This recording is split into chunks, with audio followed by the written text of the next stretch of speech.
लायक भी नहीं जिस पद पे ये लोग बैठते हैं, समझिए ना। भिवंडी के शिक्षण अधिकारी का पद देख लो आप, समझिए ना। वो कौन से पद पे उनकी नियुक्ति हुई थी और किस कुर्सी पे बैठे हैं वो, हम ये सब टेम्पररी लोग भी जाके अधिकारी बन के बैठे हैं। महानगर पालिका में ये टेम्पररी रूप में हैं, समझिए। कई तो प्रभाग अधिकारी बन के बैठे हैं। ऐसे बहुत सारे लोग हैं। खैर ये विषय तो बात का है, इनसे तो लड़ ही रहा हूँ ये विषय पे मैं। लेकिन आप अपने परिवार को आप अपने परिवार बच्चों के पेरेंट्स माता पिता से कहूँगा, उनके परिवार वालों से कहूँगा कि वो सारी चीज़ें देख करके लें। भले थोड़ा स्कूल आपका दूर हो, उधर एडमिशन लें, लेकिन जिसकी इमारत मान्यता, जिसमें ओसी हो, प्लीन सर्टिफिकेट हो, समझिए, एनए प्लाट हो, समझिए, पूरी तरह से उसकी मान्यता हो महानगर पालिका की, उसमें एडमिशन लें आप, समझिए ना। और या आप खुद ही उनको बोले ना, पहले आप अपने स्कूल की मान्यता दिखाओ। तो मान्यता वो जिलाधिकारी शिक्षा विभाग की न मत देखिएगा, उप संचालक की मत देखिएगा। उनको बोलिए बिल्डिंग की भी स्ट्रक्चर ये दिखाओ हमको, समझिए ना। जूनी इमारत है तो स्ट्रक्चर ऑडिट रिपोर्ट दिखाओ, समझिए ना।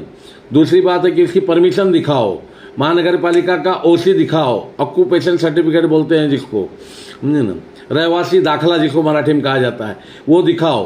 तब जाना समझना कि आप वहाँ सारी सुविधा है कि नहीं है, खेलने के लिए बच्चों के लिए ग्राउंड है कि नहीं है, समझिए ना। कई बच्चों को बेंचों पे नहीं ज़मीन पे बिठाया जाता है। ऐसे ऐसे स्कूल की मैं नाम जानता हूँ, समझिए। 100% ग्रांट लेते हैं, 100% सरकार से ग्रांट लेते हैं और बच्चों को ज़मीन पे बिठा कर पढ़ाते हैं, समझिए ना। 50% बच्चे एक क्लास में 100 बच्चे हैं, वो भी इलीगल है, बहुत गलत तरीके से बैठा रहे हैं। इन पे कार्रवाई होनी चाहिए। सरप्राइज विजिट करना चाहिए शिक्षण अधिकारी को। और ठाणे जिला के जो शिक्षण अधिकारी हैं उनका तो कोई काम ही मत पूछिए। आप अर्जी पे अर्जी दीजिए, अपनी शिकायत दीजिए, कोई जवाब नहीं आएगा, कोई रिप्लाई नहीं आएगा, कोई कार्रवाई नहीं होगी।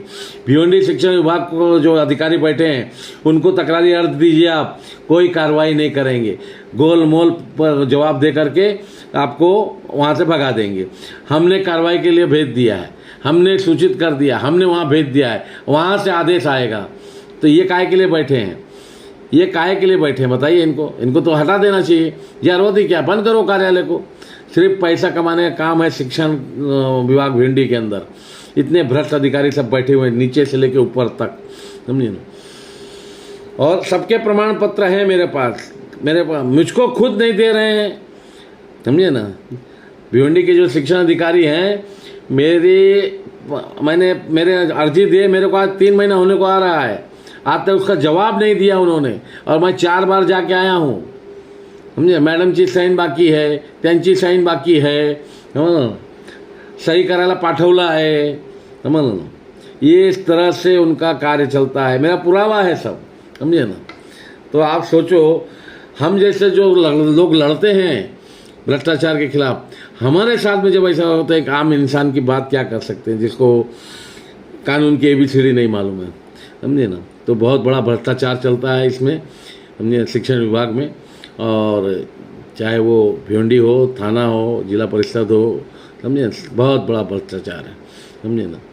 तो मित्रों, फिर से एक बार निवेदन करूंगा, अपने बच्चों को लीगल स्कूल में पढ़ाएं जहां सब मान्यता हो।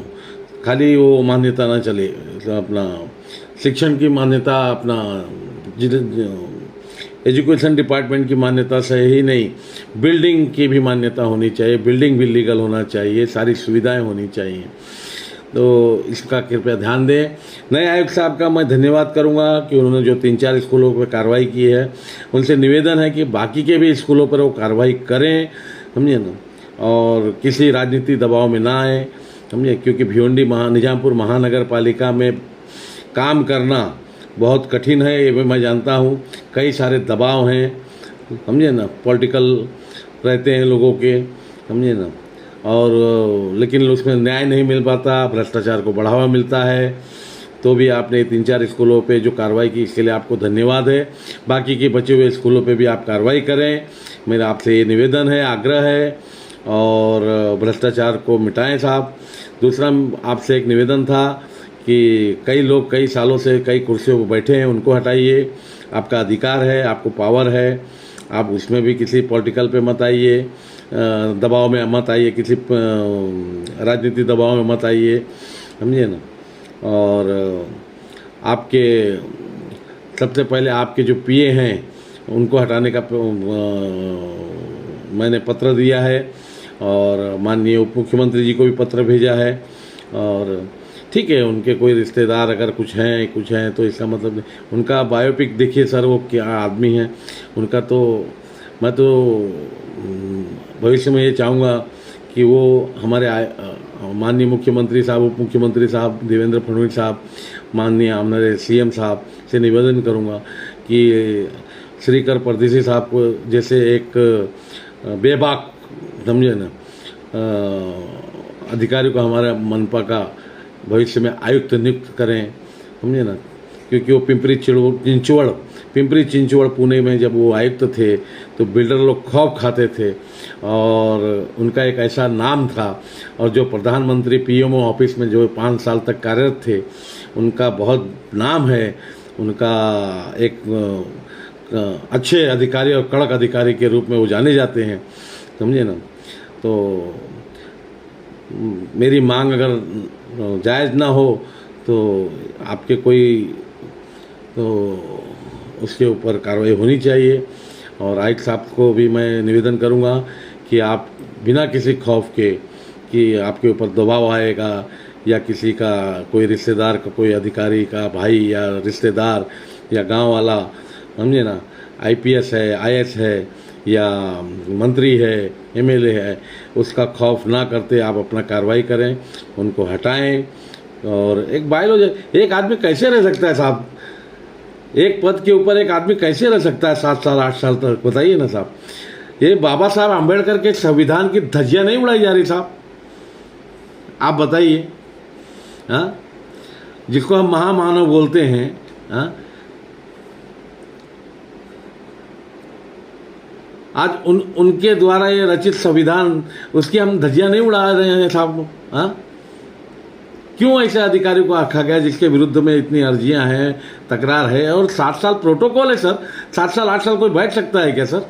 हाँ, ठीक है, उनके घर के कोई भी अधिकारी बड़े से बड़े पद पे होंगे, इसका अर्थ थोड़ी ना है कि वहाँ से हिलेंगे नहीं, डुलेंगे नहीं। हाँ, उनकी खाजगी कुर्सी हो जाएगी, पारिवारिक कुर्सी हो जाएगी। साहब निवेदन है आपसे, और माननीय उप मुख्यमंत्री देवेंद्र फडणवीस साहब से भी निवेदन है कि प्लीज़ इस पर ध्यान दीजिए। मैंने आपको अर्जी एप्लीकेशन मैंने आपको ईमेल किया है, व्हाट्सएप के द्वारा भी भेजा है आपको, इसके ऊपर गंभीरता से विचार कीजिएगा। और माननीय आपके उप सचिव, आपके जो सचिव हैं श्रीकर परदेसी साहब, उनको भी मेरे को उनका व्हाट्सएप नंबर नहीं मिल रहा है, तो लेकिन मैं प्रयत्न कर रहा हूँ आजकल में उनका भी व्हाट्सएप नंबर या ईमेल मिल जाता तो मैं उनको भी भेजूँगा। और आयुक्त साहब आपसे निवेदन है कि इस पे गंभीरता से विचार कीजिएगा और इस पे कार्रवाई कीजिएगा, तुरंत वहाँ से उनको हटाइएगा साहब, प्लीज़, समझिए ना। उनका अधिकार नहीं है और आपका अधिकार है कि उनको हटा सकते हैं, समझिए ना। इतना बात मैं कह के अपनी 2 बातें ख़त्म करूँगा। धन्यवाद। जय हिंद, जय महाराष्ट्र।